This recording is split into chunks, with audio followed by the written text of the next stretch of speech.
We're just about to do an exhibition this spring for Guan Zhi. Guan Zhi is part of the new generation of Chinese ink artists. These ink artists in China are trying to embody the great civilization of China in their work on the one hand, but on the other hand create a new pictorial language which is pertinent to and meaningful for Chinese society today. Guan Zhi, born in China, living now between California and mainland, produces wonderfully beautiful works which relate to and are part of this whole tradition of contemporary Chinese ink art. The big difference, I think, something that we in the West don't understand so well, is that for the Chinese, beauty, visual beauty, was never the objective.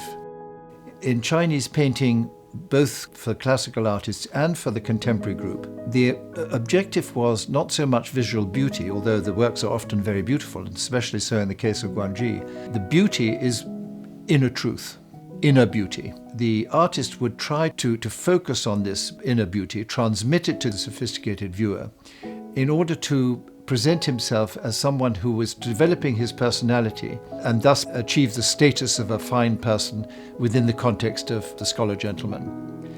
And so even with Guan Zhi, who was inspired, of course, by Northern Sung, 11th, 12th century majestic paintings of the past, but has changed, has shifted his aesthetic into works which are meaningful for today's world. And in order to do that, he has, like his predecessors, studied the old masters, just as Cézanne and Picasso and Kandinsky and Braque studied Poussin, Velázquez and Rembrandt and Raphael in order to create their pictorial language. So Guan Zhi has studied Chinese old masters in order to create his pictorial and revolutionary language. He also has studied Western classical art history, so he has in his works a blend of East and West.